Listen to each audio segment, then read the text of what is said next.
बिस्मिल्लाहिर्रहमानिर्रहीम और अस्सलाम वालेकुम। आज की इस वीडियो में हम देखेंगे कि वाइल लूप क्या होता है, उसकी डेफिनेशन देखेंगे, उसका सिंटैक्स देख लेंगे।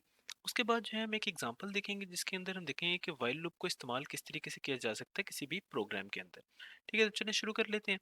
सबसे पहले हम देखते हैं कि भाई वाइल लूप क्या होता है। तो कहते हैं कि भाई while is a looping statement which is used to execute a set of statements repeatedly until a particular condition is met.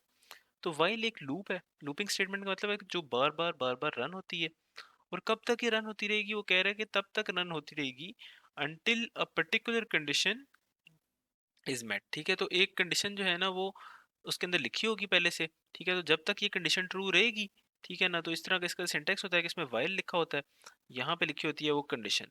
ठीक है, तो अब जब तक ये कंडीशन ट्रू रहेगी तब तक इसकी बॉडी के अंदर जो चीज़ भी लिखी हुई है वो रन होती रहेगी।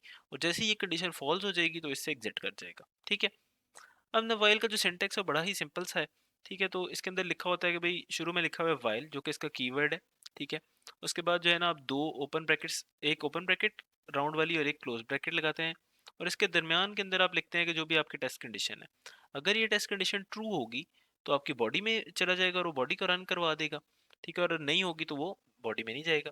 अच्छा, इसके अलावा जो है ना आप बॉडी को डिफाइन करने के लिए कि इसकी बॉडी क्या है, इसके ऊपर दो जो है ना करली ब्रेसेस लगाते हैं, ये ओपन वाली और ये क्लोजिंग करली ब्रेस। और इसके अंदर आपने जो भी लिखवाना होता है वो आप लिखवा देते हैं।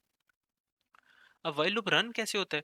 वाइल लूप इस तरीके से रन होता है कि सपोज आपका कोड भी इस लाइन पे था, इस लाइन से जब वो इस लाइन के ऊपर आएगा तो सबसे पहले वाइल लूप में एंटर होने से पहले वो ये कंडीशन चेक करेगा कि क्या ये टेस्ट कंडीशन जो है वो ट्रू है या नहीं। अगर तो ये टेस्ट कंडीशन ट्रू है, तो सपोज ये ट्रू थी, तो इसकी बॉडी के अंदर जो कुछ भी लिखा हुआ है, जो कि इन दो ब्रैकेट से पता चल रहा है कि इसकी बॉडी कहाँ से कहाँ तक है, तो इसके अंदर जो भी लिखा हुआ है वो एग्जीक्यूट होगा और दोबारा से ये टेस्ट कंडीशन पे आ जाएगा।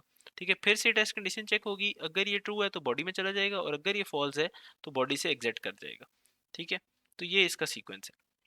अब हम एक देखते हैं एक छोटा सा प्रोग्राम जिसमें कि हम देखते हैं कि वाइल लूप को इस्तेमाल करते हुए हम कैसे जो है ना वो लूपिंग स्टेटमेंट्स लिख सकते हैं। ठीक है, और उनकी फिर कंडीशन किस तरीके से देखी जाएगी और वो प्रोग्राम में उनका इस्तेमाल वाइल लूप का किस तरह से होगा। तो पहले हम देखते हैं कि प्रोग्राम में क्या क्या रहा है। वो कह रहे हैं कि राइट अ प्रोग्राम, तो हमने एक प्रोग्राम लिखना है that takes weight in kilogram as input from the user. तो यूजर से हमने वेट लेना है इनपुट पे। ठीक है, तो और किलोग्राम में, तो यूजर को हम कहेंगे कि भाई वेट एंटर करे कोई भी किलोग्राम के अंदर, कन्वर्ट्स इट टू पाउंड्स। तो हम क्या करेंगे, हमारा प्रोग्राम उसको कन्वर्ट करेगा पाउंड्स में जो किलोग्राम में वैल्यू थी, एंड प्रिंट सेट, और स्क्रीन पे दिखा देगा कि भाई ये वैल्यू है जो प्रिंट होने के बाद आ रही है, मतलब कि कन्वर्ट के फिर प्रिंट हो रही है, मतलब कि पाउंड्स में प्रिंट हो रही है। The program keeps on running until user enter zero. तो जब तक कि यूजर जीरो नहीं एंटर कर देगा, हमारा प्रोग्राम कंटिन्यूसली जो भी बार बार इनपुट लेता रहेगा और बार बार कन्वर्ट करके उसका रिजल्ट देता रहेगा। और जैसे ही यूजर जीरो एंटर कर देगा तब हमारा प्रोग्राम टर्मिनेट कर जाएगा।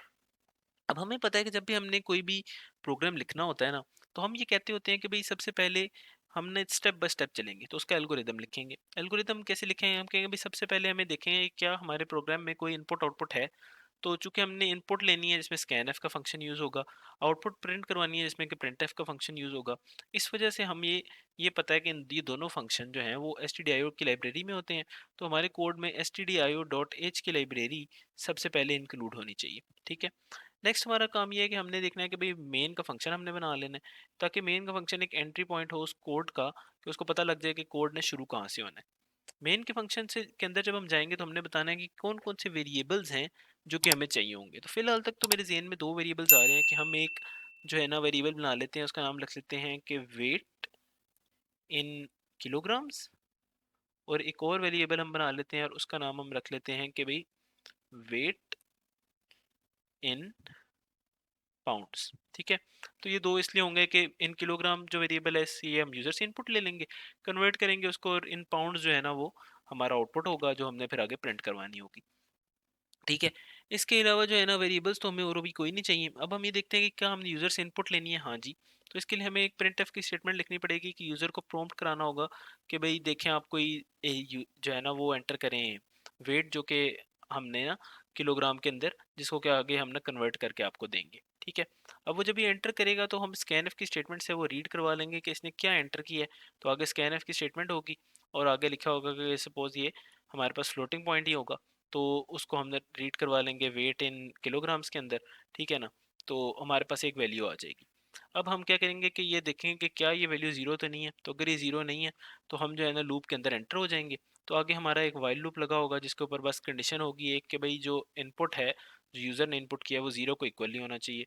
तो इसके ऊपर कुछ ऐसी कंडीशन लगी होगी कि भाई वेट इन किलोग्राम्स जो है ना वो नॉट इक्वल टू ज़ीरो है, क्योंकि अगर ये ट्रू होगी तभी हमने लूप को रन करना है। और इसके अंदर हम चले जाएंगे फिर, और इस लूप के अंदर अब जाके हम जो है ना वो अगला अपना काम करेंगे। वो हमारा काम ये होगा कि हमने जो भी यूज़र ने इनपुट किया उसको कन्वर्ट कराना है पहले। तो कन्वर्ट हम किस तरीके से कराएंगे कि इधर हम लिख लेते हैं फ़िलहाल कि भाई बस हमने कन्वर्ट करवा लेना है। कन्वर्ट कराने के बाद नेक्स्ट काम हमारा ये होगा कि हमने उसको प्रिंट करवाना है जो भी रिज़ल्ट है। जब वो प्रिंट करा लेंगे तो उसके बाद दोबारा से हमने इनपुट ले लेनी है यूज़र से कि दोबारा बताओ कि भाई अगर जो है ना वेट इन किलोग्राम्स आप क्या देना चाह रहे हो। उसकी बेसिस पे हम फिर बताएंगे कि पाउंड्स में उसका वेट क्या होगा। तो ये होगा हमारा छोटा सा प्रोग्राम। अब इसी को हम जाके लिखते हैं आईडीई के ऊपर और वहाँ पे देखते हैं कि ये किस तरीके से ये कोड होगा वहाँ पे। ठीक है, तो सबसे पहला काम ये था कि हमने लाइब्रेरी इंक्लूड करवानी थी, तो हमने लाइब्रेरी इंक्लूड कराई और यहाँ पे आ गया stdio.h। दूसरा हमने मेन का फंक्शन बनाना था, तो मेन का फंक्शन हमने बना लिया। फिर हमने इधर बताने थे कि कोई वेरिएबल्स जो हमने डिक्लेयर करने हो, तो वेरिएबल्स हमने कहा था कि हमने ये डिक्लेयर करेंगे, एक वेरिएबल होगा जिसका नाम होगा वेट इन किलोग्राम्स और दूसरा वेरिएबल जो है ना वो होगा वेट इन पाउंड्स। ठीक है, तो ये दो वेरिएबल्स हमने कर लिए। अब हमने यूज़र से इनपुट लेनी थी, तो हमने उसको प्रॉम्प्ट करना था कि भाई वो वेट एंटर करे। तो हम इसको हम कहते हैं कि please enter the weight in kilograms. ठीक है, तो वो कोई ना कोई वेट की वैल्यू एंटर कर देगा। जब वो वेट की वैल्यू एंटर करेगा तो उसको हमने रीड करवाना है। वो रीड हम किस तरीके से कराएंगे कि स्कैन एफ की स्टेटमेंट से हम उसको रीड कराएंगे और उसको एड्रेस दे देंगे कि भाई वेट इन किलोग्राम में जाके इस वाली वैल्यू को स्टोर करवा दो। वेट इन किलोग्राम हमारे पास आ जाएगा। आगे हम वाइल लूप अपना चला देंगे जो सबसे पहले एंट्रेंस के ऊपर ये चेक करेगा कि क्या वेट इन किलोग्राम में ज़ीरो तो नहीं पड़ा हुआ, क्योंकि अगर ये जब तक ज़ीरो ना हो तब तक इस लूप ने रन होना है। ठीक है, जब हम लूप के अंदर एंटर हो जाएंगे तो अब हमने पहले ये करना है कि हमने कन्वर्ट कराना है कि जो वेट हमारे पास दिया हुआ था किलोग्राम को पाउंड में। अब हमें ये पता है कि भाई 1 किलोग्राम में 2.2 पाउंड्स होते हैं, तो इसका मतलब है कि भाई जो पाउंड है ना, जो हमने वेट निकालना है पाउंड में, वो सिर्फ सिंपली ये होगा कि भाई जो भी वेट है ना किलोग्राम में, उसको हम 2.2 से अगर मल्टीप्लाई कर दें तो वो हमारा वेट बन जाएगा पाउंड में। क्योंकि सपोज करें कि भाई 1 किलोग्राम अगर वेट है, तो अगर 2.2 से हम उसको मल्टीप्लाई करेंगे तो वेट इन पाउंड्स क्या बन जाएगा, 2.2। तो ये ठीक आ रहा है। ठीक है, अब ये हमारे पास हो गया कन्वर्ट। नेक्स्ट का हमारे पास ये था कि जब वो कन्वर्ट हो जाए ना, उसके बाद दोबारा हमने ये प्रिंट करवाना था कि भाई जो कन्वर्टेड वैल्यू है पाउंड्स में वो क्या है। तो भाई तो हम इसमें बस लिख देंगे, एक लाइन लिख देंगे प्रिंट एफ की, और उसमें हम लिख देंगे कि the weight in pounds is, और आगे आप लिखते हैं परसेंटेज एफ। और इसके बाद जो है ना आप अगले वाले साथ इसमें ये भी बता दें कि भाई वेट इन पाउंड्स क्या है। तो आप इसके आगे जो वेरिएबल का नाम है वो लिखेंगे, तो weight in L B S जो है ना वेरिएबल का नाम है यहाँ पे। अब आपने क्या करना है कि भाई हमने इस लूप को रन करवाते रहना है जब तक कि जो है ना यूज़र इनपुट ज़ीरो ना दे। तो इस वजह से हमें दोबारा इनपुट लेनी पड़ेगी यहाँ पे। तो दोबारा इनपुट लेने के लिए हम यहाँ पे ये स्टेटमेंट प्रिंट कर देते हैं दोबारा से। तो मैंने फ़िलहाल कॉपी पेस्ट कर लिया, आपको दोबारा लिखनी पड़ेगी कि भाई ये दोबारा से वो कहेगा कि भाई वेट एंटर करो किलोग्राम्स में। वो यूज़र दोबारा से वेट एंटर करेगा किलोग्राम्स में, और दोबारा से फिर वो कहेगा कि वेट जो है ना जो जो भी उसने एंटर किया है उसको वो स्कैन करेगा और उसके ऊपर देखेगा क्या उसकी वैल्यू ज़ीरो है या नहीं है। तो अब हम एक दफ़ा ये देख लेते हैं कि ये प्रोग्राम रन कैसे हो रहा है। तो ये रन इस तरीके से हो रहा है कि सबसे पहले आप इस लाइन पे आएंगे और आपने लाइब्रेरी इस वजह से इंक्लूड करवाई है क्योंकि नीचे आपने प्रिंट एफ और स्कैन एफ के फंक्शन यूज़ करने हैं और उनकी डेफिनेशन जो है ना वो इस लाइब्रेरी के अंदर है। नेक्स्ट आपने ये मेन का फंक्शन इसलिए बनाया कि भाई मेन के फंक्शन जो है वो कोड का एंट्री पॉइंट होता है। तो अगर ये एग्जिस्ट करेगा तो आपके कोड को पता लगेगा कि इसने इस लाइन के बाद आगे कहाँ जाना है। मेन के फंक्शन में हम कहते होते हैं कि सबसे पहले चीज़ हम ये करेंगे कि हम ये बताएंगे कौन कौन से वेरिएबल्स हमारे जो है ना वो कोड में होंगे। तो हमारे वेरिएबल्स जो है ना दो थे कोड में, एक वो यूज़र ने जो इनपुट करना था वेट किलोग्राम में वो, और दूसरा जो हमने आउटपुट करना है पाउंड्स में वेट वो। ये दोनों हो गए। तो हमने एक प्रिंट एफ की स्टेटमेंट लिखी कि भाई जिसमें हम ये बताया यूज़र को कि भाई कोई वेट एंटर करो किलोग्राम्स में। जब वो वेट एंटर करता है तो हम उसको स्कैन एफ से रीड करवा के वेट इन किलोग्राम्स में सेव करा देते हैं।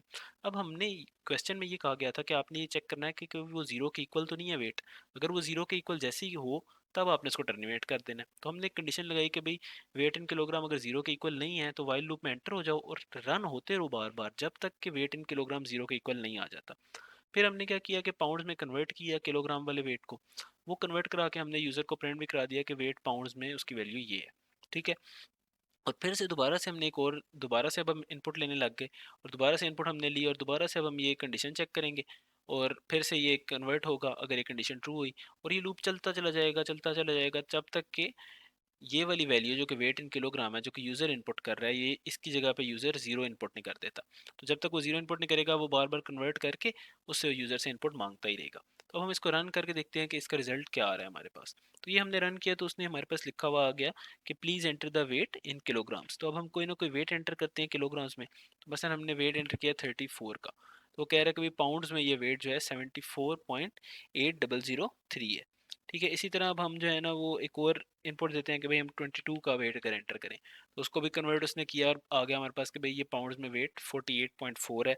इसी तरह हम एक और जो है ना वो एंटर कर लेते हैं कि भाई यूज़र से हम अगर ज़ीरो एंटर करवा दें इस टाइम पे, तो ये होगा कि भाई जैसे ही ज़ीरो एंटर होगा तो प्रोग्राम टर्मिनेट कर जाएगा वहाँ पे। तो देखिए जब हमने ज़ीरो एंटर किया तो प्रोग्राम जो है ना वो लूप से बाहर निकला और टर्मिनेट कर गया।